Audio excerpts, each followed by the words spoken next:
Okay, so today we are going to learn about plant tissues and anatomy. The next important chapter, plant tissue and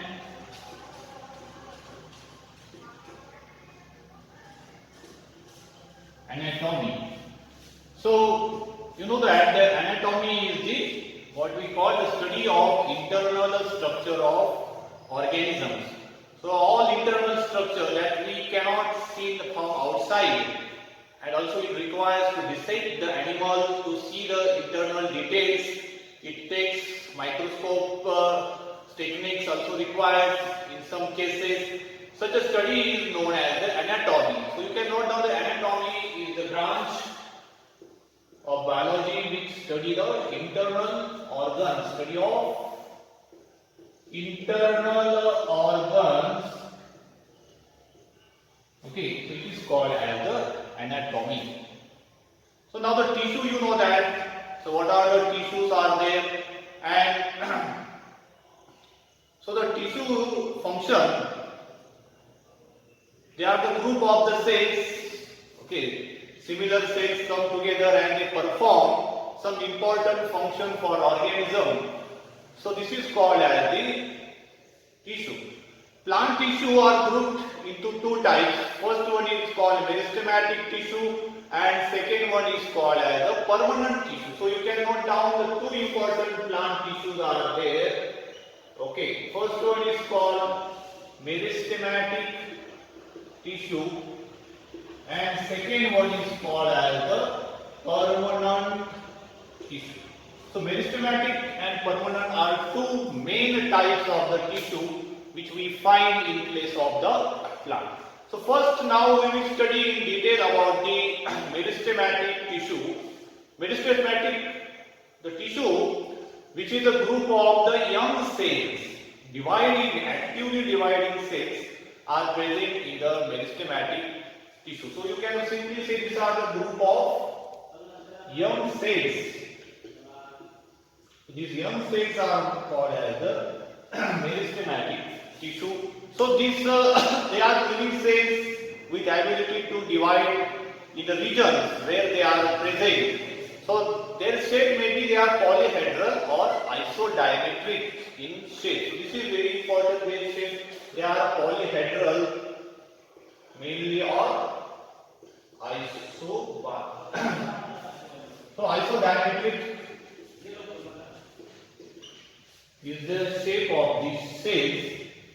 We can see about the meristematic tissue, and they are without any intercellular spaces. This is also important. In the tissue, they are group of the cells in case of meristematic tissue. So these cells are very closely packed. Adjacent cells are tightly packed. There is no space at all between two cells. So this is the speciality of this meristematic tissue is that there is no without intercellular. So this tissue is without, you can say, intercellular spaces.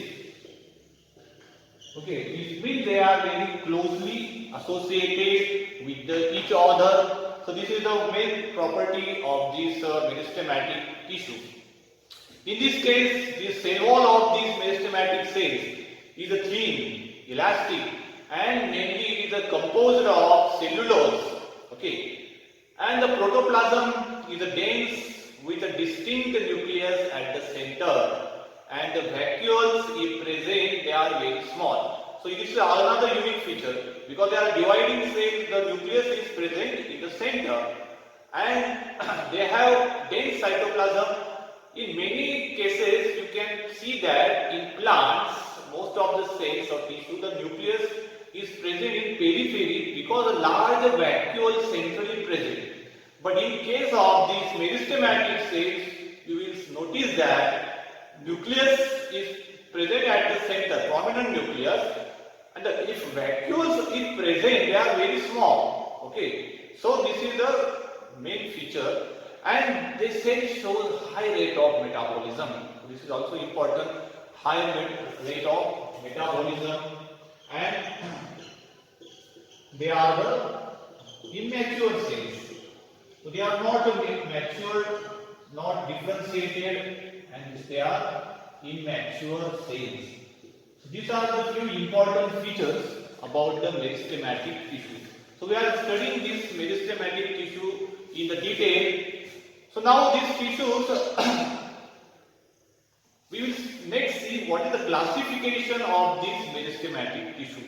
So how these meristematic tissues are classified, that's next important. Depending upon these features, we can classify this meristematic tissue. So classification of the meristems. So these main criteria which are used for classification of the meristems, that we will study here, the classification of meristems. So what are the criteria which are used for the classification are the origin. So from where they are originated, what is their function, and where they are located, position. So these three are the criteria by which we classify the meristems into types. So we study these important types. First is the origin. On the basis of first criteria, this is called as the origin. So on this basis, where they are formed, from the place they are originated, there are the primordial meristem, or also called as the promeristem. So first one is the primordial meristem, or also called as the pro means primitive meristem. So this is what about the, depending upon the first class of this meristem is called as the primordial meristem. So it is also called, also you can call this as the embryonic meristem. Also you can note down this second name to this is the embryonic meristem. So these are the few names important which are related to its origin. Now they are occupying very minute area, mainly present at the tip of a root and shoot. Very minute area. Suppose this is the root of tip of the root. This small area is the root tip. This small area you can see. So such a small point they are present. So you can note down they occupy very minute at the tip of a root and shoot. So you can find this occupying minute area on root tip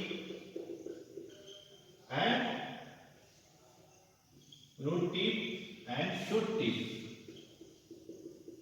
Very small area at the tip position, these primordial or embryonic meristems are present.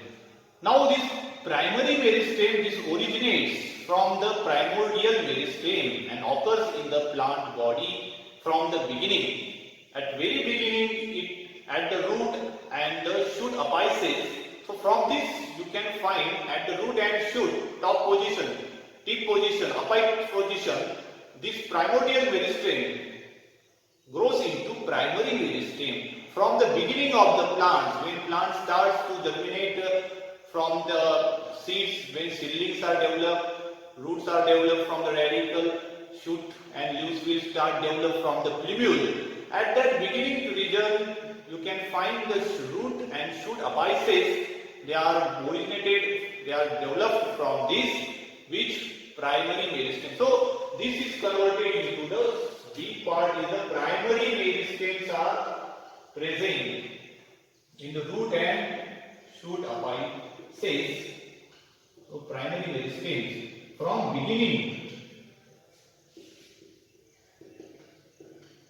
at root and shoot apices. So this is what about the primary meristem. In the plant body, they are present from the beginning. Now the cells are dividing and different permanent tissues are produced from the primary meristem. This is also important thing there. So these primary meristems are dividing, and what you can observe is that this primary meristem can undergo differentiation.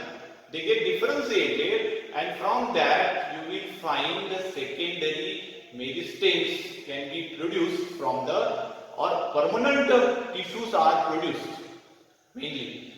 The permanent tissues are the second types of important plant tissue that also we will study in detail.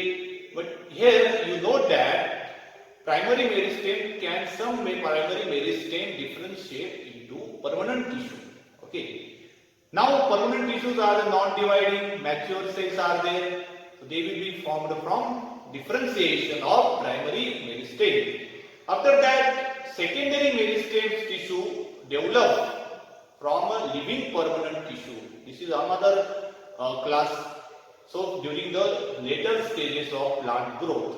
Okay, so this secondary meristem also can be produced. First important point is that the primary meristem, you can note down, primary meristem can differentiate into permanent tissue. Permanent tissues. Okay, and some permanent live permanent tissue further can differentiate into secondary meristems. So this is the important point here, that secondary meristem is not found from primary, but they are from living permanent tissue get differentiated into secondary meristem tissue. Now, next important point is that this tissue occurs in the mature regions. Secondary meristem is a tissue which is present in the mature regions of root and shoot of many plants. Now, this secondary meristem is always lateral to the central axis in the position. The best example of this secondary meristem is the fascicular cambium, then interfascicular cambium and cork cambium. These are the three lateral meristems which are developed from the secondary meristems. Okay, so you can note down these three main types of secondary meristems which are found in the plants. Best examples are the fascicular cambium, interfascicular cambium and cork cambium. So I am writing these important types of where the secondary meristems are found. They are found in the mature regions of the plants. Okay. So these secondary meristems important. We studied here the examples about the secondary meristems. So you note down the secondary meristems.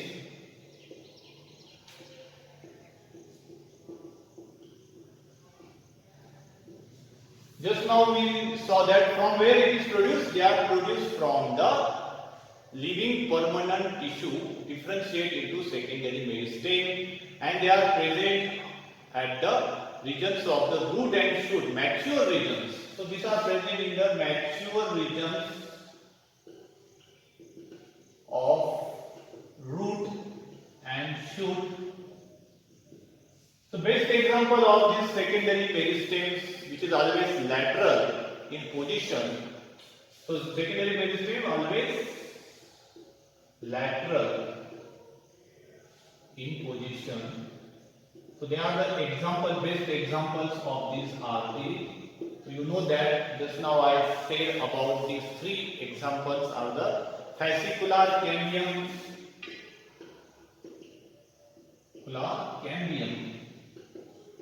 then second interfascicular cambium is the second important interfascicular cambium, and the third example is the cork cambium. So these are the three best examples of the. You must know these examples, cork cambium. So these are the three examples of the secondary meristem. Now, depending upon next classification of meristem, second criteria, this is called as the position. Just now we learn about the origin. Now, depending upon the position, the second criteria of classification is the position. So, on the basis of the position, you can see